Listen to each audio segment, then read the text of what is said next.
My daughter texted me at 6:03 p.m. Dad, Christmas is family only. You aren't invited.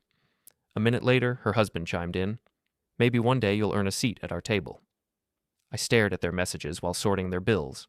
The mortgage I covered, the car leases I paid for, the insurance policies under my account. I typed one sentence. Understood. I'm canceling all your auto payments immediately. Then I left the chat. While you're here, don't forget to subscribe, hit the hype button, and support this channel with a like. And tell us below, have you ever faced something like this? 30 seconds later, my phone erupted in panicked calls, frantic texts, and voice messages thick with fear. I turned the phone face down, opened the drawer with their forgotten contracts and documents, and finally smiled.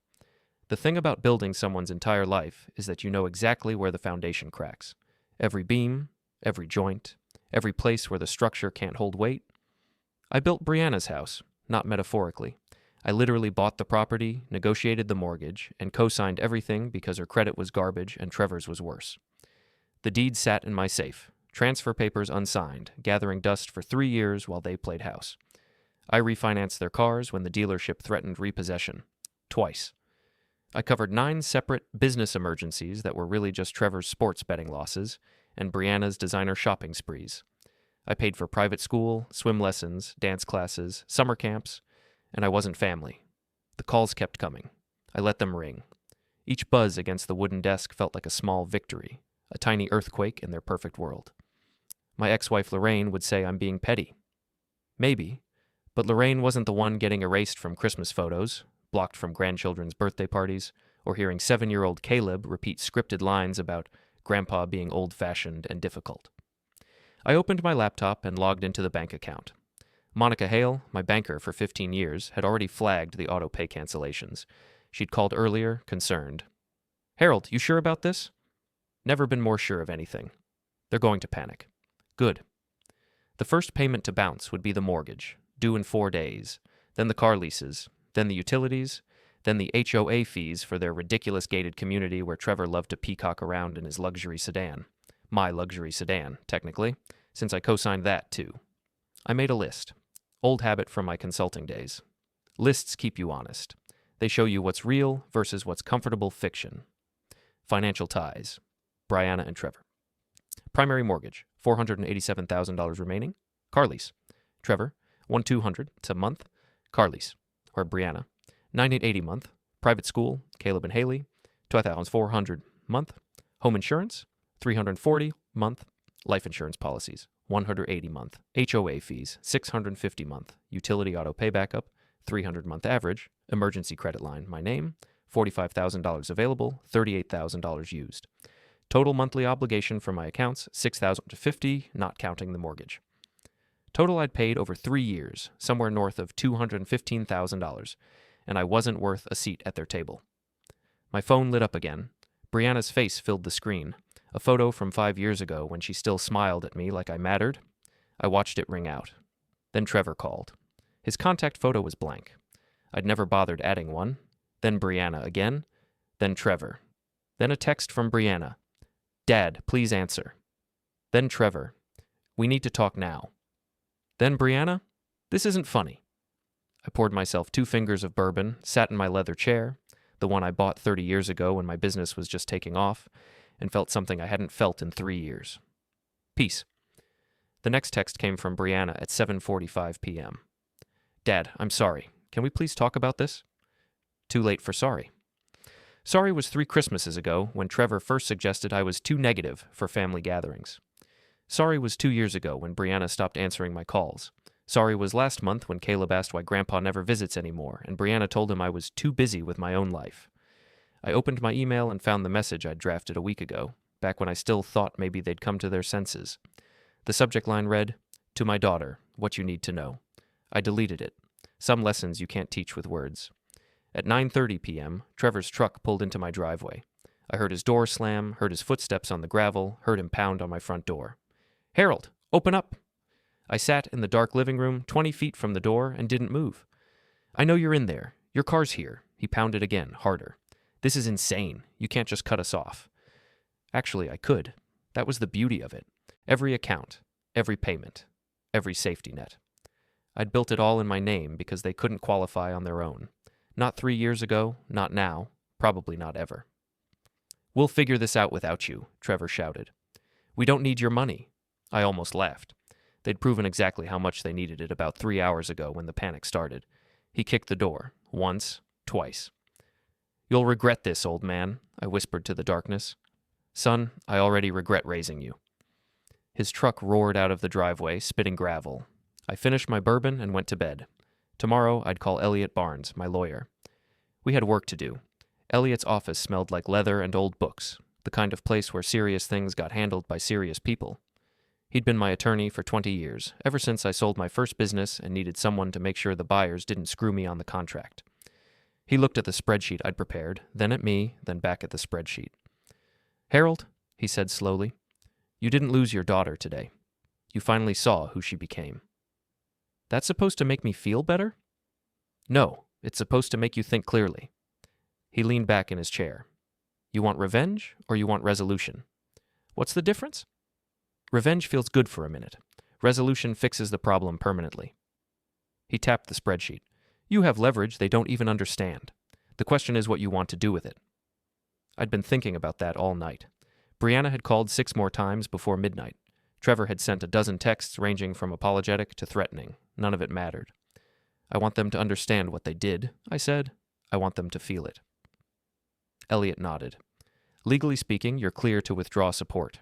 Everything's in your name. No court would force you to keep paying. But if you want to make this hurt, really hurt, you need to be strategic. Cutting off money is step 1. What's step 2? I'd already thought about that too. "Trevor's reputation," I said. "He's all about image. Manager at Premier Luxury Motors, acts like he owns the place. What if people knew the truth?" "What truth? That he's broke, that he gambles, that everything he has came from his father-in-law's wallet." Elliot smiled. Not a happy smile. A lawyer's smile. "That's public information if you know where to look. Debt records, court filings, property documents. All legal. Can we make sure the right people see it?" "Define right people." "His boss, his colleagues, the country club board where he's been applying for membership." Elliot wrote something on his legal pad. "I'll need a few days. But yes, it's doable. Nothing illegal about sharing public records." "What about Brianna? What about her?" "She's a branding consultant. Her whole job is making people look good. What if her own brand fell apart?" "How?" I pulled out another document. "She uses my company car for client meetings. It's registered to Quinn Consulting, my old firm. I still own 40%. I want the car returned." "When?" "Today." Elliot made another note. "Done. What else?" "She's been listing herself as a senior partner at Quinn Consulting on her LinkedIn and website. She's not. She never was. I want that corrected." "Cease and desist letter?" "Public correction. Make her post a retraction." Elliot looked up. "You're not playing around." "They told me I wasn't family. I'm just treating them like business associates." "Fair enough." He closed his notebook. "One more thing. The grandkids." My chest tightened. "What about them? If this gets ugly, and it will, they're going to be caught in the middle. You need to protect them." "How?" "Trust fund. Irrevocable. In their names only. Brianna and Trevor can't touch it, can't borrow against it, can't even know the full amount until the kids turn 18. I can do that?" "You can do that." He pulled out a form. "I'll draft it today. You fund it however much you want. The kids are covered no matter what happens to their parents." I thought about Caleb's confused face the last time I'd seen him, the way he'd repeated Trevor's words like a trained parrot. I thought about Haley asking why I never visited anymore, her 5-year-old voice breaking my heart. "Do it," I said, "and make it substantial. Enough for college, weddings, whatever they need." "How much?" $200,000 each." Elliot whistled. "That's generous for people who just uninvited you from Christmas." "It's not for them. It's for Caleb and Haley." "Understood." He stood up, extended his hand. "This is going to get messy, Harold. You ready for that?" I shook his hand. "I've been ready since 6:03 p.m. yesterday." Leaving his office, I felt something shift. Not doubt, clarity. For 3 years, I'd been the family ATM, the emergency fund, the safety net they used without thinking. Now, they'd finally cut the cord themselves. I was just making sure it stayed cut. My phone buzzed. Brianna. "Dad, please. We need to talk. I'm sorry about the text. Trevor was upset. He didn't mean it." Trevor was upset. Not her, never her. I typed back, I taught you loyalty. You taught me why I should stop. Sent, blocked her number. Then blocked Trevor's. 3 years of calls, texts, and emails. Gone. Just like I'd been gone from their lives every time it wasn't convenient to need me. I drove to Monica's bank branch. She was waiting in her office, door closed, privacy glass activated. The accounts are frozen? I asked. Every automatic payment stopped. The mortgage company already left them a message. Good. Harold, they're going to fight this. Let them. She pulled up something on her computer. Trevor tried to access your emergency credit line this morning. I blocked it. He has the account number? Had. You're the primary. I removed him as an authorized user. She printed a form. Sign here. This makes it official. I signed. There's something else, Monica said. Trevor called me directly, tried to charm me into reinstating the payments. When that didn't work, he got nasty. How nasty? Threatened to report me for elder abuse. Said you weren't thinking clearly. I laughed. Actually laughed. I'm 66, not 90, and I've never thought more clearly in my life. That's what I told him. Then I reminded him that financial manipulation goes both ways, and draining your father-in-law's accounts for 3 years might raise some eyebrows with a judge. What did he say? Hung up. I stood to leave. Monica stopped me. Harold, one more thing. They're going to crash. Hard. The mortgage payment alone is $3,200 a month. Without your auto pay, they'll be 30 days late in 4 days. 60 days after that, foreclosure proceedings start. How long do they have? Realistically? 3 months before they lose everything. 3 months. 90 days. Enough time for them to understand exactly what they'd lost. Thanks, Monica. You're doing the right thing, she said, even if it doesn't feel like it. But it did feel like it. That was the strange part. For the first time in 3 years, I felt like I was doing something right. The first crack appeared on day 4. Caleb's school called. Not me, they called Brianna. But the school administrator CC'd me on the email because I was listed as the emergency contact and financial guarantor. Subject, urgent, payment required. The email explained that tuition for both children was 60 days past due. Without immediate payment, Caleb and Haley would be withdrawn from enrollment. I called the school directly, asked for the principal, Mrs. Hernandez. Mr. Quinn, thank you for calling back. I know this is awkward. How much is owed? $4,800 for both children, 2 months. I'll pay it today, anonymously. The children stay enrolled. Silence on the line. Mr. Quinn, I have to ask, is everything all right with the family? The children are fine. Keep them in school. Send the bills to me directly from now on, not to their parents. I'm not sure I can do that without their permission. Then I'll withdraw my guarantee and they'll be expelled tomorrow. Your choice. She chose wisely. The payment went through that afternoon. Caleb and Haley would stay in school, stay with their friends, stay in their routine. They didn't deserve to suffer because their parents were foolish. But I made sure the school sent Brianna a very clear message. Payment received from alternate source. Account remains under review. She'd know it was me. She'd know I was protecting the kids, but not her. That evening, Trevor showed up at my old automotive shop, the one I'd sold 5 years ago but still consulted for on complex fleet repairs. I was in the bay, helping diagnose a transmission problem on a city bus, when Marcus, the current owner, came to find me. Harold, you've got a visitor, and he's angry. I wiped my hands on a rag. Trevor? How'd you know? Lucky guess. Trevor was pacing in the customer waiting area, his expensive suit looking out of place among the oil stains and tire racks. When he saw me, his face went red. We need to talk. No, we don't. You're destroying my family. Everyone in the shop stopped working. 6 mechanics, 2 service writers, and Marcus all turned to watch. I kept my voice level. I'm not destroying anything. I'm just not building it anymore. You can't cut us off like this. I can. I did. The mortgage is due tomorrow. Do you understand that? We'll lose the house. Then pay it. With what money? I smiled. Not a nice smile. That's not my problem anymore. Trevor stepped closer. Aggressive posture, hands clenched. Marcus moved toward us, but I waved him off. You're doing this because of a text message, Trevor said. One text, and you're willing to make your grandchildren homeless?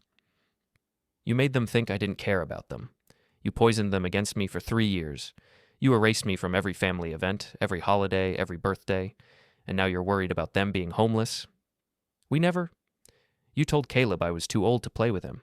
You told Haley I was always busy. You made me the villain every time they asked about me. Don't stand there and pretend you care about those kids more than your ego. Trevor's hands were shaking. This isn't about ego. Then what's it about? You always had to be the hero, always had to be the one they thanked. You couldn't just help without making us feel small. And there it was, the truth under all the lies. I made you feel small, I said slowly. By paying your bills? By holding it over us, by reminding us every time that we needed you. I never said a word. You didn't have to. It was always there, always hovering. Poor Trevor and Brianna can't handle their own lives, better call Dad. I looked at him, really looked, and I saw a man who'd spent 3 years resenting the help he needed, building walls against the person who cared, and finally pushing away the only safety net he had. You're right, I said. You should handle your own life. So handle it. I turned to walk back to the bus. Trevor grabbed my shoulder. I spun, knocked his hand away. Not hard, just firm, just clear. Don't touch me. Or what? Or I'll make sure everyone in this town knows exactly what kind of man you are. Everyone already knows. You've been spreading rumors. I haven't spread anything. I haven't said a word to anyone except my lawyer and my banker. But you know what? Maybe I should start talking. Maybe people would be interested to know that the manager at Premier Luxury Motors is 3 months behind on his own car lease. Maybe they'd like to know about the gambling debts. The credit cards maxed out at 7 different banks. Shut up. The restraining order your own brother filed against you 2 years ago that you never told Brianna about. Trevor's face went white. Yeah, I said quietly. I know about that too. Elliot is very thorough. You're bluffing. Try me. We stood there, 5 feet apart, the shop silent around us. Every person watching. Every phone probably recording. Trevor's voice dropped to a whisper. I'll ruin you. Son, you can't even ruin a family dinner without my money. What makes you think you can touch me? He lunged. Not a smart move in front of 6 witnesses and multiple security cameras. Marcus caught him, pulled him back, and escorted him firmly toward the door. You're banned, Marcus said. Don't come back. Trevor shouted over his shoulder. This isn't over. I called back. Yes, it is. The door slammed. The shop stayed quiet for a moment. Then somebody laughed. Then everybody laughed. I went back to the bus transmission, but my hands were shaking. Not from fear, from something else. Something that felt like winning. The video went viral by morning. Someone had recorded Trevor's meltdown and posted it online. Within 12 hours, it had 47,000 views, 3,200 shares, and 892 comments. Most of the comments were brutal. Dude really tried to fight a senior citizen over money. This is the guy who sells luxury cars? Hard pass. Imagine being this entitled. My man in the suit really thought he could swing on Grandpa. Trevor's professional reputation, the one thing he valued above all, was unraveling in real time. I watched the video 3 times that morning, not out of satisfaction, out of necessity. I needed to see what everyone else was seeing, understand how the narrative was forming, and anticipate the next move. The video was incriminating. Crystal clear audio. Multiple angles as others had started recording. Trevor's face contorted with fury, his finger pointing at me, his voice high-pitched. And me, calm, composed, and eerily silent as I tore him apart with words. The comment section became a courtroom where Trevor was tried and convicted by strangers. Anyone notice the old guy never raised his voice? That's how you know he's won. Trevor really said, "You'll regret this," like he's in a position to make threats. The secondhand embarrassment is real. This man manages a luxury car dealership? I'd never buy from him. By noon, the view count had doubled. By afternoon, local news picked it up. Altercation at local auto shop goes viral, one headline read. Another, car dealership manager confronts father-in-law in heated dispute. They didn't have the full story, but they had enough to speculate, and speculation was all social media needed to build a narrative. My phone started ringing around 10 called a.m., reporters, bloggers, even a podcast host who wanted to explore the dynamics of family financial conflicts. I ignored them all. Then Brianna called from an unknown number. I answered without thinking. Dad, how'd you get this number? Mom gave it to me. Dad, please, you have to stop this. Stop what? The video. Trevor's boss saw it. He's being investigated. They might fire him. That's unfortunate. Unfortunate? Dad, he's the only one working right now. My consulting clients are dropping me because why? Silence. Brianna, because why? Because someone sent them information about us, about our finances. I felt a cold satisfaction settle in my chest. Elliot had been busy. Public records aren't slander. You did this? I didn't post that video. I didn't send your clients anything. I've been sitting in my house, living my life, exactly like you wanted. That's not... You said I wasn't family. So I'm treating you like business associates. And business associates don't get automatic payments, second chances, or protection from consequences. We're going to lose everything. Then you'll understand how I felt when you decided I wasn't worth a seat at your table. I hung up. The silence that followed felt heavy. I poured myself coffee, sat at my kitchen table, and stared at nothing. The house creaked around me, settling into afternoon quiet. 3 years. That's how long I'd been building their life while they dismantled my place in it. 3 years of auto payments, emergency rescues, silent sacrifices, and now, in less than 2 weeks, it was all coming undone. Not because I was destroying them, because I'd stopped holding them up. My phone rang again. Lorraine this time. Harold, don't start. I'm not starting anything. I'm just saying. What? The kids called me. They're confused. They don't understand why Mommy and Daddy are fighting all the time, why people at school are whispering, why. I paid their tuition, anonymously. They're protected. From what? From their parents' choices. Lorraine sighed. The kind of sigh that carried 30 years of knowing someone, of understanding their faults and virtues in equal measure. I know you're hurt. I know what they did was wrong. But those children are exactly why I'm doing this. You think Caleb and Haley deserve to grow up thinking it's normal to use people and throw them away when they are not useful anymore? You think they should learn that love is conditional and family is transactional? Of course not. Then let me teach their parents the lesson they never learned. By destroying them? By letting them fall. There's a difference. Another sigh. When did you get so cold? December 19th, at 6:03 p.m. I hung up on her too. Maybe I was cold. Maybe I was being harsh. But I'd spent 3 years being warm, being generous, being available, and all it got me was erased. The afternoon stretched on, quiet and heavy. I tried to read, tried to watch television. Nothing held my attention. My mind kept circling back to the video, to Brianna's desperate voice, to the collapse I had set in motion. Around 3 p.m., I drove to the hardware store, not because I needed anything, but because I needed to move, to be somewhere other than my own head. The store was nearly empty. I wandered the aisles, touching tools I didn't need, reading labels on products I'd never use. In the lumber section, I found myself staring at 2x4s, remembering when I helped Brianna build a treehouse for Caleb's 4th birthday. We spent a whole Saturday measuring, cutting, hammering. Trevor had been too busy with work. Brianna had been patient with my instructions, laughing at my jokes, thanking me every few minutes. When had that changed? When had helping become controlling? When had generosity become obligation? When had love become leverage? I couldn't pinpoint the exact moment. It had been gradual. A comment here, a canceled dinner there. Fewer calls, shorter conversations, until one day I looked up and realized I'd become invisible in my own daughter's life, except when she needed money. Then I was very visible indeed. I bought nothing at the hardware store, just drove home, parked in my driveway, and sat there for 20 minutes before going inside. Elliot called later that afternoon with an update. The cease and desist letter worked. Brianna removed all references to Quinn Consulting from her website and LinkedIn. How'd she take it? Her lawyer called me, tried to negotiate. I told him there was nothing to negotiate. She was committing fraud. She stopped. What about the car? Returned this morning. She took an Uber to my office, threw the keys on my desk, and left without saying a word. I imagined it. Brianna, who had always been so composed, so careful about appearances, reduced to throwing keys and walking away in silence. Good. Harold, there's something else. Trevor's dealership called. They're terminating his employment. My hand tightened on the phone. Because of the video? Partially, but mostly because they discovered financial irregularities. He'd been using the dealership's client database to run personal credit checks. That's illegal. I hadn't known about that. The revelation settled like a stone in my stomach. How desperate had Trevor been? How long had he been lying? How'd they find out? Anonymous tip.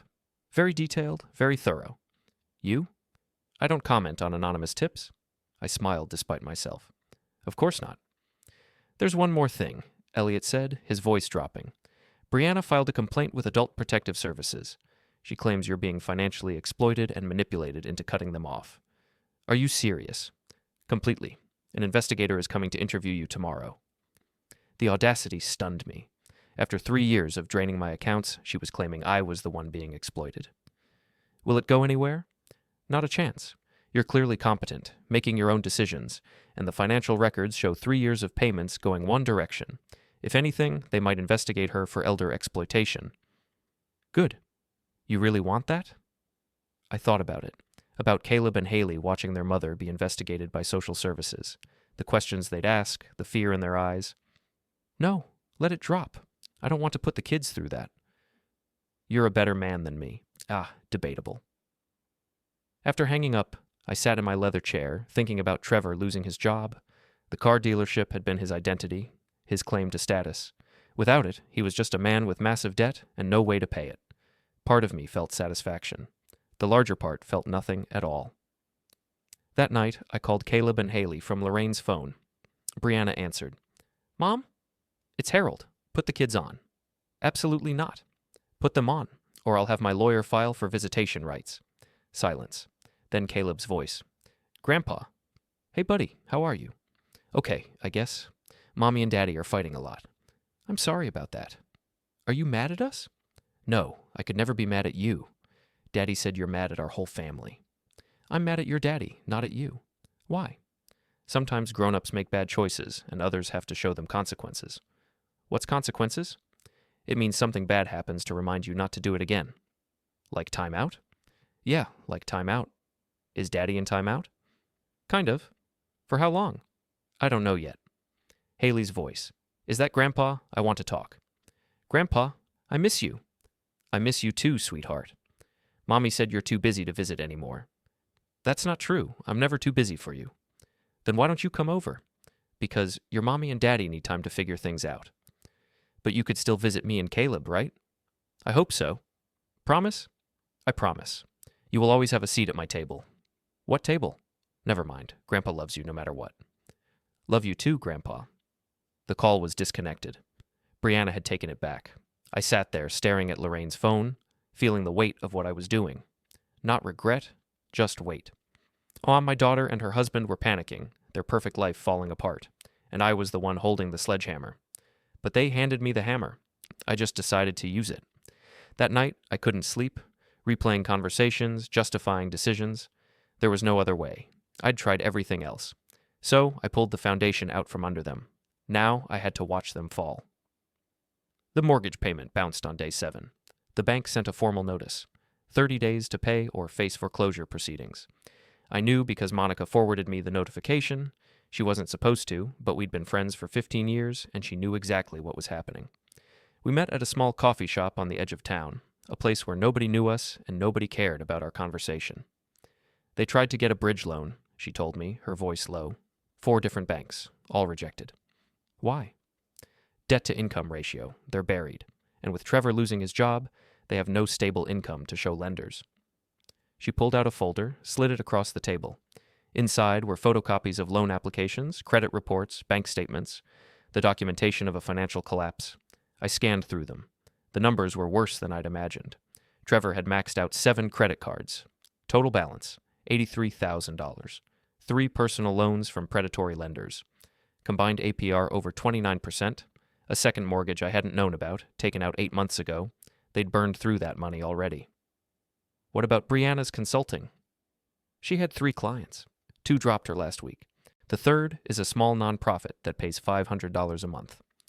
$500 against $6,000 in monthly obligations, not counting food, gas, or anything else. Monica closed the folder. Harold, they're drowning, and without you, there's no lifeboat. How long do they have? Before they lose the house? Legally, 90 days. Realistically, they'll be gone in 60. Bank doesn't want the property, they'll push for a quick sale. And if they can't sell? Foreclosure, eviction, credit destroyed for 7 years minimum. Trevor won't be able to rent an apartment, lease a car, or get a credit card. Brianna will be blacklisted in her industry. It's complete financial annihilation. I sipped my coffee. It had gone cold, bitter. You having second thoughts? Monica asked. No. You sure? Because this is the point where most people back down. They see the real consequences, and I'm not most people. I know. That's what worries me. She leaned forward, her expression serious. Harold, I've known you a long time. I've never seen you be cruel. But this what? This feels like cruelty. They told me I wasn't family. And you believed them? I respected their choice. By destroying them financially? By withdrawing my support. There's a difference. Monica sat back, studying me. Is there? I didn't answer, because I wasn't sure anymore. We sat in silence for a moment, the coffee shop buzzing around us with normal conversations about normal problems. There's something else you should know, Monica said finally. Trevor came to the bank yesterday, tried to access the emergency line of credit under your name. He can't do that. I removed him. I know. He got aggressive when I told him. Started making accusations, threatening to sue the bank for discrimination, claiming we were conspiring with you to ruin him. What did you do? Security escorted him out. I filed an incident report. If he comes back, we're getting a restraining order. The image formed in my mind. Trevor, desperate and furious, being walked out of a bank by security guards while other customers watched. It should have felt like victory. It felt hollow. I went home, sat in my living room, and looked at the photos on the wall. Brianna's college graduation, her wedding, Caleb's birth, Haley's first birthday party. In every photo, I was there, smiling, proud, present. In none of their recent photos, I existed. I'd been cropped out, digitally erased, as if 3 decades of fatherhood could be undone with Photoshop and selective memory. My phone buzzed, a text from a number I didn't know. This is Brianna. Please, we'll do anything. Just help us. I stared at it for a long time. Anything. Such a desperate word. Such an empty promise. I typed back, You had 3 years to treat me like family. You chose not to. I'm just respecting your choice. My finger hovered over send. Then I deleted the message. Blocked the number instead. Because anything didn't mean they understood. It meant they were desperate. And desperation wasn't the same as change. That afternoon, I received an email from Premier Luxury Motors, the dealership where Trevor had worked, had been important, had built his identity. The email was professional, cordial, and clear. Dear Mr. Quinn, this is to inform you that Trevor Lang is no longer employed with our organization. Any outstanding financial agreements or co-signed documents involving Mr. Lang and our dealership should be reviewed with legal counsel. Thank you for your past patronage. They were covering themselves, making sure I knew Trevor no longer represented them, no longer had access to their systems or authority to make deals in their name. I forwarded the email to Elliot with a single line, for the file. The next morning, I drove to the community center where Lorraine volunteered. She was organizing donated clothes when I arrived, sorting through boxes with practiced efficiency. Twice in 1 week, she said without looking up. I'm honored. I need to see the kids. She stopped sorting, turned to face me. Harold, not at their house? Somewhere neutral? Can you arrange it? She studied my face, searching for something. Doubt, maybe. Weakness. Any sign I was backing down. She didn't find it. What are you planning? I'm not planning anything. I just want to see them. Brianna won't allow it. She doesn't have a choice. Legally, I can file for visitation, or she can do this the easy way. Lorraine folded a sweater slowly, deliberately. You're really going to force this? I'm not forcing anything. I'm asking to see my grandchildren. If that requires lawyers, that's on her, not me. You know what this will do to them, right? Caleb and Haley are already confused. Adding legal battles? We'll teach them that people who love you don't disappear just because someone else says so. Lorraine sighed. Fine. Saturday. The park on Maple Street. 1 hour. Thank you. Don't thank me. I'm doing this for Caleb and Haley, not for you. I know. She went back to sorting clothes, her movements sharp, angry. Harold? Yeah? When this is over, and it will be over someday, you're going to have to live with what you've done. I already am. No. Right now, you're living with what they did. That's different. Eventually, you'll have to face your own choices, your own actions, and I hope you can sleep at night when that time comes. I didn't respond, because I wasn't sure I could. The days between that conversation and Saturday moved like molasses. Slow, thick, heavy. I tried to stay busy, organized my garage, fixed a leaky faucet, cleaned gutters that didn't need cleaning, but my mind kept circling back to the same questions. Was I doing the right thing? Was there another way? Had I become the villain in my own story? Saturday came cold and gray, the sky threatening rain that wouldn't quite commit. I arrived at the park at 9:00 a.m. sharp. Lorraine was already there, sitting on a bench, Caleb and Haley playing on the swings nearby. Brianna's car was parked across the street. She sat in the driver's seat, watching, arms crossed. A silent sentinel, a witness to her own defeat. I ignored her. Grandpa! Haley ran over, crashing into my legs with the full force of 5-year-old enthusiasm. Caleb followed, slower, more cautious. "Hey, you two." I knelt down, hugged them both. "I missed you." "We missed you too," Haley said, her voice muffled against my jacket. "Why don't you come to our house anymore?" "It's complicated, sweetie." "That's what Mommy says. But she won't explain."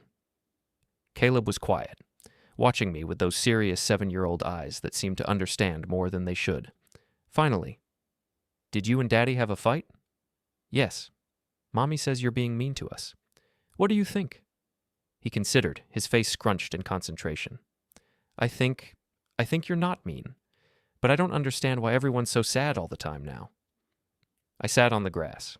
They sat next to me, one on each side, their small bodies warm against mine. "Sometimes," I said carefully, "people take advantage of others. They use them. And when someone finally says no more, it feels mean. But it's not mean. It's just boundaries." "What's boundaries?" Haley asked. "It's when you tell someone they can't treat you badly anymore." "Did Daddy treat you badly?" Caleb asked. "Yes." Then you should get a new daddy," Haley announced confidently, as if the solution were obvious. Despite everything, I laughed. "It doesn't work like that, kiddo." We played for 45 minutes. Tag, hide and seek.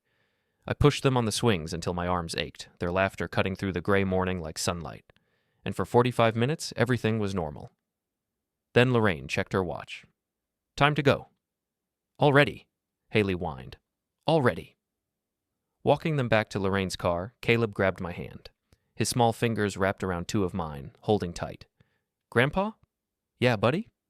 "Daddy told me you don't love us anymore. He said that's why you stopped helping." I stopped walking, knelt down, looked him in the eye. "Caleb, I want you to listen very carefully. Your daddy is lying. I love you more than anything in this world. I love you and Haley more than houses, more than cars, more than money. Do you understand?" He nodded slowly. "And no matter what happens, no matter what your mommy or daddy say, you will always, always have a place with me. You will always have a seat at my table." "What table?" I smiled, fighting back the emotion threatening to break through. "You'll understand someday." They climbed into Lorraine's car. Brianna's car pulled up beside us, her window rolling down with mechanical precision. "Satisfied?" she asked coldly. "No. What more do you want?" "For you to understand what you did. I understand perfectly. You're punishing us for setting a boundary. You didn't set a boundary. You erased me. You're being dramatic. And you're being cruel. But you don't see it, do you? You genuinely believe you're the victim here." She looked away, jaw tight. "Trevor was right. You'll never understand." "Understand what?" "What it's like to always be in someone's shadow, to always owe them, to never be your own person because someone else holds all the power. I never wanted power over you." "Then why did you have to pay for everything? Why did you have to be involved in every decision? Why couldn't you just let us fail?" "Because you're my daughter." "I'm not your project." "No," I said quietly. "You're my child, and I'd have given you the world. But you didn't want the world. You just wanted my wallet." She rolled up her window and drove away, tires squealing slightly on the pavement. Lorraine waited until they were gone, then turned to me. "She's broken, Harold." "I know. Do you? Because from where I'm standing, you're breaking her more. She broke herself. I'm just not fixing it anymore." "And that's supposed to make you feel better?" I looked at my ex-wife, the woman who'd stood by me for 30 years before we drifted apart, the woman who still knew me better than anyone. "No," I admitted. "It doesn't make me feel better. It makes me feel right." "There's a difference?" "There has to be." I drove home alone. The house felt emptier than usual. Trevor officially lost his job on day 14. Premier Luxury Motors issued a statement citing violation of client privacy protocols and conduct unbecoming of management staff. The video had sparked the downfall, and the credit check scandal sealed it. The news spread quickly. In a small town, word travels fast. I first heard from Marcus, then Monica, followed by 3 neighbors who couldn't resist sharing the gossip under the guise of concern. "Did you hear about Trevor Lang? Such a shame. They seemed like such a nice family." But it was clear they weren't concerned, they were entertained. Without his income, Brianna and Trevor were broke within a week. The car leases were repossessed on day 16. Both vehicles towed from their driveway at 6:04 a.m. by a company indifferent to shame or timing. The neighbors watched. Of course, they watched. Trevor's image, the luxury cars, expensive suits, perfect family, was crumbling in real time for everyone to see. I heard about it from Marcus, who heard it from a friend down the street. "They're a mess," Marcus said as we sat in his shop. Fighting in the driveway, Brianna crying on the porch, Trevor screaming at repo guys. I didn't ask for details. I know, but you should know. Sooner or later, this ends, and you need to decide how it ends. I didn't respond, because I'd already decided. Marcus studied me with the same intensity he studied cars, searching for problems under the surface. "You know," he said, "I've known you since you opened this shop. I've watched you build something, help people, give second chances. This revenge thing, it doesn't fit. Maybe you don't know me as well as you think. Or maybe you're trying to convince yourself you're someone you're not." I stood to leave. "This is family business." "Is it? Because from what I see, you're treating your family like a business transaction gone wrong." His words stung, partly true. I left without responding. That afternoon, Elliot called with news about the trust fund. It's done. $400,000, $200 per child. Locked until they're 18, managed by an independent trustee. Brianna and Trevor can't touch it, can't see the statements, can't even know it exists until the kids are legal adults. Perfect. There was a pause. "Harold, there's something you should know. Brianna tried to have you declared incompetent." "What?" "She filed a petition claiming you were suffering from dementia or cognitive decline. She wanted to be appointed as your financial guardian." The audacity was breathtaking. After 3 years of using me as an ATM, she was trying to seize control of my finances. That's insane. The judge threw it out in 10 minutes, but it shows how desperate she's getting. What happens now? Nothing. She has no legal standing, no evidence, no credibility. The case is closed. But Harold, she won't stop. Desperate people do desperate things. I thought about that, how far Brianna might go to save herself. What about the house? Foreclosure proceedings started yesterday. They have 60 days to vacate or negotiate a sale. Given their financial situation, they'll be out in 30. 30 days. 1 month. Then my daughter and her family would be homeless. I felt nothing. That scared me more than anything. Elliot must have heard the silence. "You still there?" "Yeah." "Second thoughts?" "No, just processing." For what it's worth, I think you're doing the right thing. Painful, but right. Doesn't feel right. It never does. I hung up and sat in the dark. The afternoon light was fading, casting long shadows across my living room. I sat there watching dust float in the sunbeams, thinking about nothing and everything. My phone buzzed. Another unknown number, another text from Brianna. "Dad, please, I'm begging. We have nowhere to go." I almost replied. Almost. Then I remembered Caleb's face when he asked if I still loved them. Remembered Trevor's sneer when he said I needed to earn a seat at their table. Remembered 3 years of being erased, ignored, and treated like an obligation instead of family. I deleted the text, blocked the number, and went to bed. The next morning, I got a call from the private school. "Mr. Quinn, we wanted to inform you that Brianna Quinn Lang attempted to withdraw Caleb and Haley from enrollment yesterday." "Why?" "She cited financial difficulties and claimed they'd be moving out of state." "Are they moving?" "We don't know, but per your instructions, we contacted you before processing the withdrawal." I closed my eyes. She was trying to hurt me the only way she could, through the children. "Don't process it. Keep them enrolled. I'll continue covering tuition." "Mr. Quinn, are you sure? If they're moving..." "They're not moving. Trust me." Brianna wasn't withdrawing them because they were leaving. She was doing it to hurt me, to force me to watch my grandchildren lose everything, but I'd already protected them. She just didn't know it yet. That evening, Lorraine called. "The kids are asking about you again." "What are they saying?" "They want to know when they can see you. Haley drew you a picture. Caleb wrote you a letter." My chest ached. "Can I get them?" "I'll drop them off tomorrow." "Thank you." "Harold, how much longer?" "How much longer what?" "This. The revenge. The punishment. How much longer are you going to make everyone suffer?" "I'm not making anyone suffer. They're suffering because of their own choices." "That's semantics." "No, it's facts." "Facts don't matter when children are crying because they think their grandfather stopped loving them." Her voice cracked. "Then their parents should tell them the truth." "What truth? That mommy and daddy pushed you away and now you're destroying their lives?" "I'm not proving a point. I'm setting a boundary. Something Brianna wanted." Lorraine was quiet for a long time. I could feel her struggling with the same questions I wrestled with every night. I love you, Harold. I always will. But this version of you scares me. Good, I said. Maybe it'll scare them too. She hung up. I sat there, phone in hand, wondering when I'd become the kind of person who scared people. Then I remembered. December 19th, the night my daughter told me I wasn't family. The night I decided to believe her. The next afternoon, Lorraine dropped off the picture and letter. She handed them to me without a word, her expression sad and disappointed. I waited until she left before looking at them. Haley's picture showed 3 stick figures holding hands under a rainbow with a big yellow sun. At the bottom, in crayon, I love you, Grandpa. Caleb's letter, written on lined paper and pencil, read, Dear Grandpa, I miss you. Mommy and Daddy fight a lot now. They say it's because we don't have money. Daddy says it's your fault. Mommy cries at night. Haley doesn't understand what's happening. I try to explain, but I don't really understand either. Did we do something wrong? Daddy says you don't love us anymore, but I don't believe him. I remember when you taught me to ride my bike. You said you'd always be there to catch me if I fall. Are you still there? Please write back. Love, Caleb. I read it 3 times, then put it in my desk drawer and didn't respond. Not because I didn't care, but because responding would give Brianna ammunition. So I stayed silent and hated myself a little more. Day 23 brought a surprise.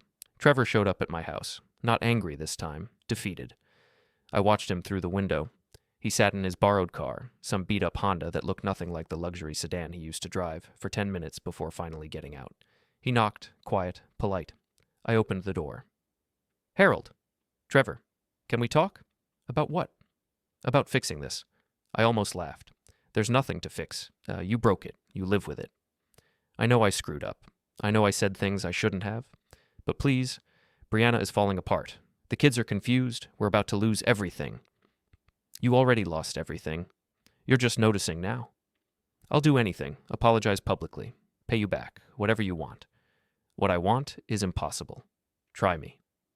I want the last 3 years back. I want every family dinner I missed. Every birthday party I wasn't invited to. Every time my grandchildren asked about me and you lied. I want all of it back. Trevor looked at the ground. I can't give you that. Then we have nothing to talk about.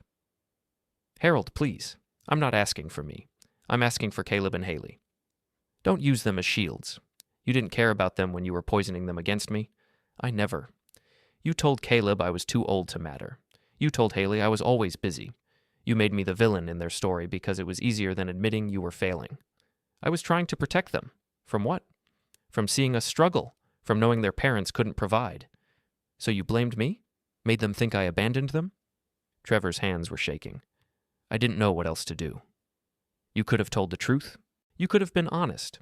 You could have said, Grandpa loves you, and he's helping us, and we're grateful. But you didn't, because you were too proud. Pride? Trevor laughed bitterly. You think this is about pride? Harold, do you know what it's like to live in someone's shadow? To know that everything you have, everything you've built, only exists because someone else allowed it? To look at your wife and know she'd have nothing without her father's money? To look at your kids and wonder if they'd respect you if they knew the truth? I stared at him. So you decided to burn it all down? I decided to set a boundary, just like you're doing now. No. What I'm doing is responding to your boundary. You said I wasn't family. I'm respecting that. We didn't mean... Yes, you did. Maybe not Brianna. But you did. Every time you mocked me behind my back. Every time you turned my help into a weapon against me. Every time you made me feel small for caring about my own daughter. Trevor slumped against the door frame. What do you want from me? Nothing. That's the point. I don't want anything from you anymore. So we just lose everything? The house, the cars, the life we built? You didn't build anything. I built it. You just lived in it. The words hung there, brutal and true. Trevor wiped his eyes. Not crying, exactly, just broken. I'm sorry, he whispered. For all of it. I'm genuinely, truly sorry. I believe you. Then help us. No. Why not? Because sorry isn't enough. Sorry is what people say when they're desperate, when they have no other options. Real change happens before desperation. Real apologies happen before consequences. So you're just going to watch us crash? I'm not watching anything. I'm living my life. You're welcome to live yours. Trevor straightened, some spark returning. You know what? Fine. We'll figure it out without you. We'll rebuild. And when we do, you'll still be alone in this house, bitter and angry, while we move on. Maybe. And your grandchildren will remember that when they needed you most, you chose revenge over family. They'll remember what I teach them. And right now, I'm teaching them that actions have consequences, that family isn't a weapon, that love isn't transactional. By destroying their parents? By refusing to enable their parents? Trevor turned to leave, stopped. For what it's worth, Brianna really did love you. Before all this. I know? Then why? Because love without respect is just need, and I'm tired of being needed but not wanted. He left. I closed the door, and felt nothing but tired. Day 30 brought the foreclosure notice. Official, legal, final. They had 60 days to vacate the property or the sheriff would forcibly remove them. I didn't learn about it from Monica this time. I learned about it because Brianna showed up at my door at midnight, pounding and screaming. You did this. You destroyed us. I hope you're happy. I didn't open the door. I'm your daughter. How can you do this to me? I sat in the dark living room, 20 feet away, listening. We're going to be homeless. Your grandchildren are going to be homeless. Is this what you wanted? No, it wasn't what I wanted. It was what you chose, I thought. Please, Dad, please, I'll do anything. I'll apologize. I'll fix everything. Just help us. But she wouldn't fix everything. She'd fix enough to survive and then, slowly, inevitably, fall back into old patterns. Because change required pain, and she'd spent her whole life avoiding pain. Dad, answer me. I stood up, walked to the door, put my hand on the handle, didn't open it. I know you're in there, she sobbed. I know you can hear me. I could. Please don't do this. Please don't let us lose everything. But she'd already lost everything. The house, the cars, the image. None of it was real. It was all borrowed, all built on my foundation, and now the foundation was gone. I love you, she whispered through the door. I love you, and I'm sorry, and please, please help us. I opened the door. She stood there, mascara running, hair a mess, looking nothing like the polished daughter who'd uninvited me from Christmas. Brianna. Dad, do you know why I'm doing this? Because we hurt you, I know, and I'm sorry. No, you're sorry you're losing the house. You're sorry Trevor lost his job. You're sorry people are whispering about you, but you're not sorry for what you did to me. That's not true. Then tell me, what did you do to me? She opened her mouth, closed it. We excluded you from Christmas. Before that. You erased me, Brianna, for 3 years. Every family photo on social media, I wasn't in them. Every holiday card, my name wasn't there. Every time someone asked about me, you said I was busy or difficult or old-fashioned. You took my money, my help, my support, and you gave me nothing but shame. I didn't mean... Yes, you did. Because it was easier to pretend I didn't exist than to admit you needed me. She was crying, really crying now. I needed you. I always needed you. No, you needed my wallet. There's a difference. That's not fair. Fair? You want to talk about fair? I paid for your college, your wedding, your house, your cars, your children's school. I covered every emergency, every mistake, every time you overspent or Trevor gambled or something went wrong. And what did I get? A text message telling me I wasn't family. Trevor wrote that, not me. But you sent it. You approved it. You stood by while he poisoned my grandchildren against me, so don't tell me what's fair. She collapsed onto my porch steps. What do you want from me? I want you to understand, really understand, what it feels like to give everything and get nothing, to be erased, to be used. I understand now. No, you don't. You're scared. That's not the same thing. Then what do I have to do? I sat next to her. Not close, just near. You have to rebuild, without me, without my money, without my safety net. You have to figure out who you are when you can't rely on anyone but yourself. I can't do that. Then you'll fail. And maybe that's what needs to happen. She looked at me, eyes red, face puffy. Do you hate me? No. Then why are you doing this? Because I love you, and sometimes love means letting people fall. That doesn't make sense. It will, eventually. She stood up, wiped her face. I won't forgive you for this. I know. I'll tell Caleb and Haley everything, how you abandoned us, how you chose revenge over family. Tell them whatever you need to. They'll hate you. Maybe, or maybe they'll understand someday. Either way, they'll be taken care of. What does that mean? I didn't answer. She left. I sat on my porch until sunrise, watching the street wake up, and wondered if I was doing the right thing. Not wondered, exactly. Knew, but questioned anyway. The breaking point came on day 43. Brianna had planned a holiday charity gala 3 months earlier, back when her life was still intact. A fancy event at the community center designed to showcase her branding skills and Trevor's connections. She'd forgotten to cancel it, or maybe she couldn't cancel it. The deposit was non-refundable, the vendors were contracted, and backing out would mean admitting publicly that everything was falling apart. So the gala happened, and I went. Not to gloat, not to cause trouble. I went because Lorraine called and said Caleb and Haley would be there, dressed up, excited to see everyone. And I'd promised them they'd always have a seat at my table. The community center looked beautiful. Decorated with lights and garland, tables set with white linens, a stage at the front for speeches and presentations. Brianna stood near the entrance, greeting guests, wearing a dress that probably cost more than she could afford right now. She saw me enter and froze. "What are you doing here?" "Supporting the charity." "You're not welcome." "It's a public event. I bought a ticket." Trevor appeared beside her. "Harold, leave." "No. This is Brianna's event. Her reputation. You've done enough damage." "I haven't done anything. I'm just attending a charity gala."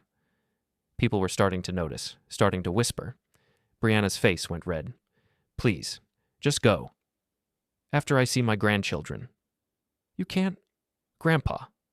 Haley's voice cut through the tension. She ran across the room, Caleb following close behind, both dressed in fancy clothes that made them look impossibly grown up. I knelt down, hugged them both. "You came," Haley said. "Mommy said you wouldn't come. I promised I'd always be there for you. I keep my promises." Caleb looked at his parents, then at me. "Are you and Daddy still fighting?" "Yes." "When will you stop?" "I don't know." Trevor stepped forward. "Kids, go back to Grandma Lorraine." "But we want to stay with Grandpa." "Now." They left reluctantly, looking back over their shoulders. The gala continued. Speeches, presentations, a silent auction. Brianna moved through the crowd like everything was fine, smiling and networking, playing the part she'd perfected over years. But I could see the cracks, the forced laugh, the tight shoulders, the way her hands shook when she picked up her champagne glass. Then the presentation screen glitched. It was showing photos from the charity's work, children being helped, families being supported, communities being rebuilt. Then suddenly, different images appeared. Financial documents, court records, debt notices, all of them related to Trevor and Brianna. The room went silent. Someone had hacked the presentation, uploaded evidence of every loan default, every maxed credit card, every bounced check from the past 6 months. I didn't do it, but I knew who did. Elliot was thorough and creative. Trevor rushed to the computer, trying to shut it down. Too late. Everyone had already seen. The whispers started, then the murmurs, then the outright conversations. Brianna stood frozen in the middle of the room, watching her reputation disintegrate in real time. Then Trevor did something stupid. He pointed at me. "This is him, Harold Quinn. He's the one destroying us. He cut us off, sabotaged my career, and now he's trying to humiliate us publicly." The room turned to look at me. I stood up, walked calmly to the front. "Trevor's right," I said. "I did cut you off, after 3 years of paying for everything in your lives, after being told I wasn't family, after watching you poison my grandchildren against me." "You're a bitter old man," Trevor shouted. "Maybe, but I'm a bitter old man who owns the house you've been living in, who paid for the cars you drove, who covered every debt you couldn't. And now I'm done." "You can't do this." "I already did." Trevor lunged at me. Not a smart move for the second time. I stepped aside. He tripped over his own momentum, crashed into the decorated table at the front of the room. The table collapsed. Plates shattered. The centerpiece, an expensive ice sculpture, toppled onto the floor and broke into pieces. Trevor lay there, sprawled in the wreckage. The symbolic seat at the table he'd once mocked me for not earning, destroyed around him. The room was completely silent. Brianna collapsed. Not physically, emotionally. She sank into a chair, put her face in her hands, and sobbed. Not quiet crying. Loud, body-shaking sobs that echoed through the community center. I walked to the microphone on the stage. "I want to make 3 announcements," I said calmly. Everyone stared. "First, the house Trevor and Brianna have been living in, I own it. The deed never transferred. They've been renting from me, except they haven't been paying rent. As of today, I'm revoking their right of residence. They have 30 days to vacate." Gasps, whispers. "Second, I've established a trust fund for my grandchildren, Caleb and Haley. $400,000. Protected. Managed independently. Their parents can't touch it. No matter what happens to Trevor and Brianna, my grandchildren will be taken care of. More whispers, some approving nods. Third, every debt Trevor hid, every financial lie, every scheme to cover one mistake with another mistake. It's all public now, not because I spread rumors, but because it's all public record. Anyone here can verify it. Google his name, check the county records. It's all there. Trevor struggled to his feet, face red, eyes wild. You're finished, old man. No, Trevor, you're finished. You said I needed to earn a seat at your table. I looked at the destroyed table, the broken dishes, the chaos he'd created by attacking me in front of everyone. Turns out, son, I smiled. I built the damn table. Trevor screamed and charged again. This time, security stopped him. 2 men grabbed his arms, pulled him back, and escorted him firmly toward the exit. He fought, shouted, made threats that would probably be used against him in court later. Brianna just sat there, staring at nothing, destroyed in front of everyone who'd ever admired her, respected her, or envied her perfect life. Caleb and Haley ran to me. Grandpa, what's happening? I knelt down, hugged them both. It's okay. Everything's going to be okay. Is Daddy in trouble? Yes. Because of you? No, because of him. Haley buried her face in my shoulder. I don't understand. You will someday. But right now, just know that I love you. Both of you. More than anything. Lorraine appeared, gently took the children. Come on, you two. Let's go get some air. They left with her, looking back at me with confused, frightened eyes. I straightened, looked around the room. No one spoke. No one moved. I walked to the exit, past Trevor being held by security, past Brianna still sobbing in her chair, past all the people who'd watched it happen. Outside, the cold air hit my face like a blessing. My hands were shaking. My heart was racing. But I felt something I hadn't felt in 43 days. Vindication, not joy, not happiness, but rightness.